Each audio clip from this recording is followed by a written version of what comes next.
You might be surprised to know that piracy isn't just a thing of the past. It's very much a present concern, even in this age. Those sea marauders have, however, evolved into something more complex. They are no longer courageous adventurers swinging on ropes and wielding swords, and have become a much more dangerous organization, even taking on armed forces like the U.S. Navy. These pirates' assault on some American warships has left many bewildered. The U.S. Navy stands as a bulwark against this threat, though, employing strategies and weapons to combat the audacious sea robbers. Join us as we explore what happens when pirates attack the U.S. Navy ships. During the golden age of piracy between the 16th and 17th centuries, many Europeans turned to piracy as a way to escape poverty. Other factors such as political turmoil and lax enforcement of maritime laws also contributed to its rise. They would attack merchant ships, steal valuable cargo, and engage in violent encounters. During that time, pirates also faced harsh punishments, including being marooned on deserted islands with limited supplies as a form of punishment. They were often left with little food, water, and a loaded gun. Many of those who find themselves in that situation usually make the tough decision of using the gun on themselves. Moving to more modern times, pirates nowadays operate differently, using more advanced guns and even rocket launchers instead of swords and other supplies of the ancient times. They are now a kind of organized criminal association. Though we do not hear of them as much anymore, piracy has seen an increase of 75% in the last decade, with the waters near Somalia, Guinea, and some parts of South Asia being particularly risky. Many times these pirates have attacked U.S. Navy ships. The attacks even go as far back as the 1800s, as there was one encounter between the USS Nicholas, a ship belonging to the U.S. Navy, and a pirate vessel called Tripoli. The USS Nicholas was patrolling the waters off the coast of what we now call Libya during the First Barbary War, which was a conflict between the United States and some North African states, known as the Barbary States. During the patrol, it crossed paths with Tripoli, and a full-blown battle broke out between them. After the showdown, the USS Nicholas came out on top, capturing the Tripoli ship. This, however, didn't seem to deter pirates as they attacked another U.S. ship in 2009. This one was a container ship called Maersk, Alabama. It was cruising along off the coast of Somalia when all of a sudden it got targeted by Somali pirates. They were armed and managed to get close to the Maersk, Alabama, but the ship crew was able to fight them off the first time. Unfortunately, the pirates were persistent and crafty. They used fast boats, fake distress signals, and clever tricks to approach this vessel again. On their second attempt, they were able to get on board the ship.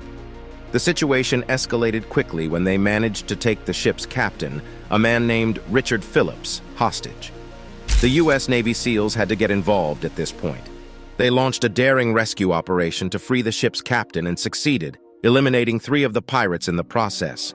The coasts of Somalia are very notorious, and 3 years before this certain encounter, the pirates of the seas attacked 2 U.S. warships. It was on the evening of March 17, 2006, and the USS Gonzales, a destroyer in the U.S. Navy's Oliver class, was on a maritime security patrol off the coast of Somalia. Out of nowhere, the crew spotted an unknown vessel on the horizon. As they got closer, they realized it was a big dhow with 2 smaller skiffs, a sure sign of pirate activity. The captain of the USS Gonzales, Commander Robert Randall, made the call to approach the dhow. The captain also reached out to the USS Cape St. George, a class cruiser nearby, asking for backup. In the morning of the next day, the Cape St. George had joined the Gonzales, and both warships were ready to take on the situation. The Gonzales then asked 2 of its teams to board the suspicious vessel for inspection. However, things took an unexpected turn. As the boarding teams approached, the suspected pirates started firing rocket-propelled grenade launchers at them. The teams fired back and managed to get away, thanks to the covering fire laid down by the Cape St. George and the Gonzales, but the pirates didn't stop there. They turned their fire on the warships themselves. The warships couldn't use their main weapons due to the close quarters they were in with the pirates, though they still had plenty of firepower. They used medium and heavy caliber machine guns to fight back. The Gonzales targeted the dhow, while the Cape St. George focused on the skiffs. During this hot exchange, a round from the Gonzales hit a fuel drum on the dhow, causing an explosion that killed one pirate and forced the rest to jump into the water. Realizing they were outnumbered and outgunned, the pirates threw in the towel and surrendered to the U.S. Navy. In the aftermath, the class cruiser sent out inflatable boats to detain the surrendered pirates and bring them aboard for medical treatment. They also recovered weapons and ammunition from the skiffs. Despite the ambush, the Americans didn't suffer any casualties. While the Cape St. George ship had some minor damage from enemy gunfire, everyone on board came out unharmed. Now these attacks have become too common for comfort, and the Navy had to put special measures in place to prevent attacks from these sea robbers.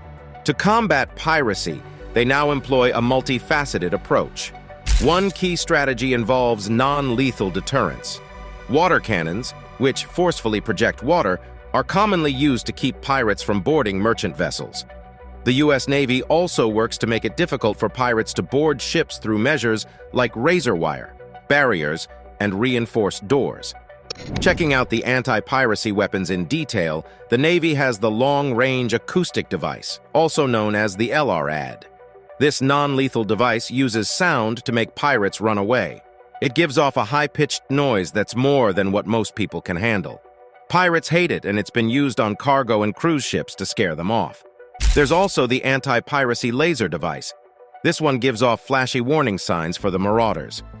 The laser shoots out a bright beam that pirates can see, distracting them for a bit. It works day and night, and the ship's crew can easily use it. As mentioned earlier, the water cannon blasts out a powerful stream of water that knocks pirates away as well. It's so strong that it can even fill up their boats and slow them down. In addition, they have an electric fence system that acts as a protective shield for ships. This fence goes around the ship, stopping pirates from climbing on. Interestingly, it can fold up when it's not needed. Moving on, there's also the boat trap, which is a special net for pirate boats. When they get too close to a merchant ship, this net gets into action, snagging the boat's propellers and making sure it can't move forward anymore. The slippery foam or anti-traction material is used to coat the ship's deck, too. When the marauders try to climb aboard, they will find it very slippery and eventually give up. There are many other anti-pirate inventions, like the ship-borne shore launcher from the UK. The cannon shoots different things, depending on how far pirates are from the ship, in an attempt to deter them. There are also stun grenades, pain rays, and even Molotov cocktails. The Molotov cocktails are homemade fire bombs made from glass bottles filled with flammable materials. Crews on ships without proper anti-piracy tools have used these to light up approaching pirate boats, creating chaos and making pirates change their plans. They use helicopters and another type of gadget known as unmanned aerial vehicles. These are basically drones that serve as the crew's eyes when they're on the ship. The high-tech gadgets help keep watch over the waters and are just a few of the tools that have been brought up to deal with pirates. Some of these weapons have been used before, and some are still being invented, but they all show that people are getting creative to keep pirates away from ships on the high seas. Beyond the hardware weaponry, the Navy also has a set of best practices that ships follow. They make sure to keep up high speeds to make it hard for pirates to catch them. The crews also practice anti-piracy drills, getting ready for any trouble that might come their way. These drills emphasize the significance of seamless communication between different sectors of the ship to enable swift updates, enhance situational awareness, and ensure a coordinated response in high-pressure situations. The ship's crew members familiarize themselves with the ship's array of tools and equipment essential for deterring pirate threats as well. They build their competence using non-lethal instruments and acquire techniques for setting up physical barriers, utilizing the ship's layout strategically and employing tactics to thwart unauthorized access. In scenarios where pirates manage to breach the ship's defenses, the drills incorporate protocols for managing hostage situations, especially if it's a cargo ship. The crew ensuring the safety of hostages while awaiting external support is of paramount importance. Collaborative information sharing is another cornerstone of the U.S. Navy's anti-piracy efforts. The Navy shares intelligence, incident reports, and trends with international partners, enhancing everyone's understanding of piracy activities and enabling coordinated responses. They build capacity in piracy-prone regions, too. They give training and gear to other navies and coast guards in areas where pirates are a problem. This makes those local teams strong enough to take on pirates themselves. The Navy uses websites, books, and programs to tell sailors the smartest ways to deal with pirates and stay ready. Their role in this effort extends beyond just patrolling and responding to incidents. They employ unmanned aerial vehicles for surveillance, use advanced sonar systems for underwater detection, and practice power projection by maintaining a visible presence to deter pirates. They're not alone in this fight, though. Organizations like the International Maritime Bureau and the United Nations Convention on the Law of the Sea also help out. However, despite all efforts, encounters with pirates don't always go perfectly. Their tactics continue to evolve, and they adapt to new strategies like using motherships and hacking into shipping systems. They even engage in piracy of goods of commercial value such as oil, drugs, alcohol, expensive clothing, and other antique items. They sometimes send women who seem delicate and innocent to get on board ships. These women sneak in, blend with the crew, and get more information on when ships are coming and going. Piracy today is connected to some very serious crimes and is almost like an extension of terrorism. Their access to the latest technological gadgets and weapons also makes them a potential threat on a global scale. They've learned how to use computers, radars, and other gadgets on board ships to their advantage. By hacking into ship systems, they get their hands on valuable information. They even managed to seize control of a Danish-owned ship in the Gulf of Guinea earlier this year. The ship was eventually deserted, though, with some crew members abducted. This whole situation has pushed maritime cybersecurity into the spotlight, becoming a worldwide concern. Beyond the U.S. Navy, these troublemakers have attacked other countries' warships, like the French La Somme. This particular tanker was attacked twice, once in 2009 and another time in 2010. La Somme was designed to serve as a flagship as well.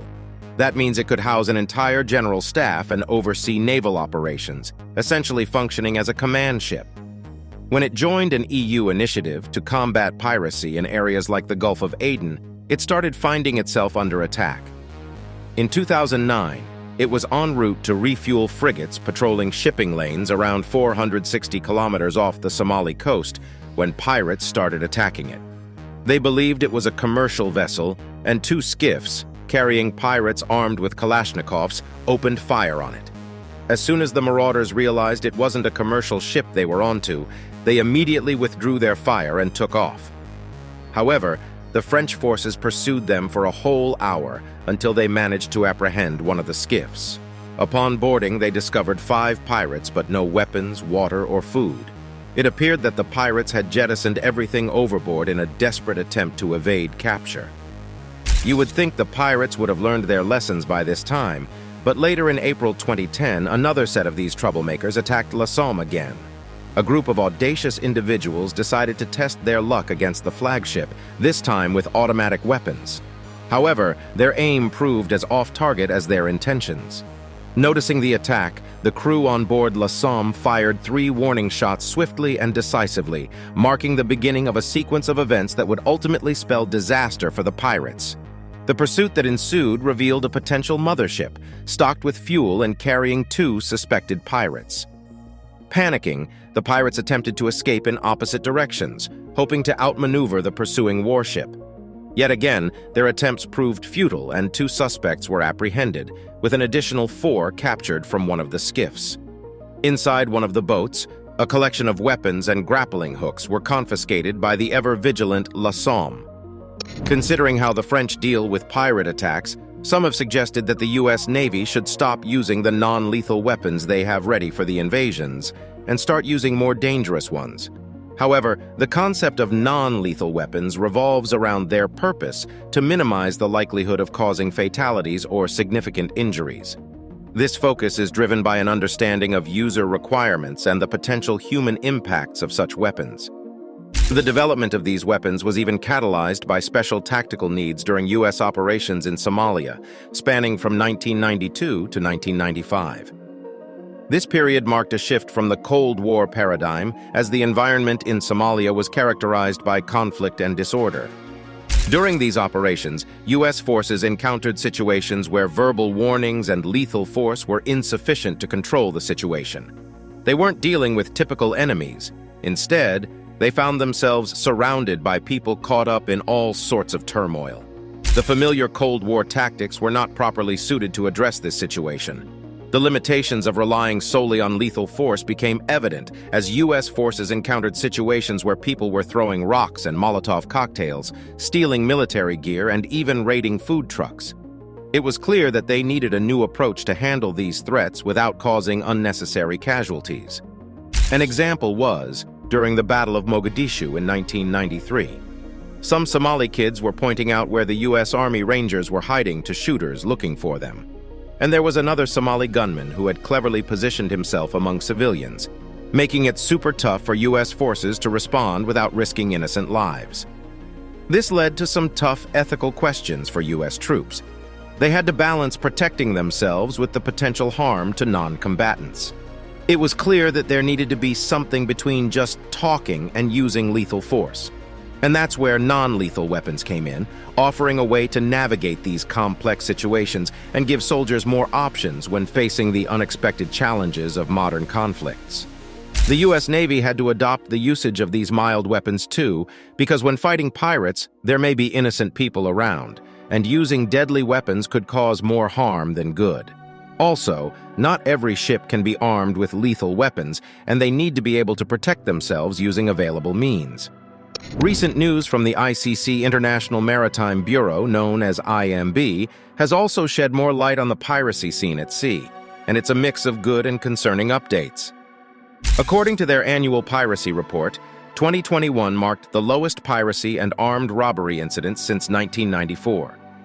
While that account gave a positive insight, the threat isn't totally gone. In 2021, the IMB Piracy Reporting Center documented 132 incidents involving ships.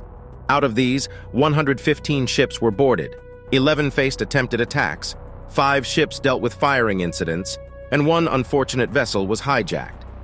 Now, even though the overall numbers are down, Wilfred Leemans, the managing director of the Royal Belgian Shipowners Association, explains that this decrease doesn't mean piracy is on the verge of vanishing.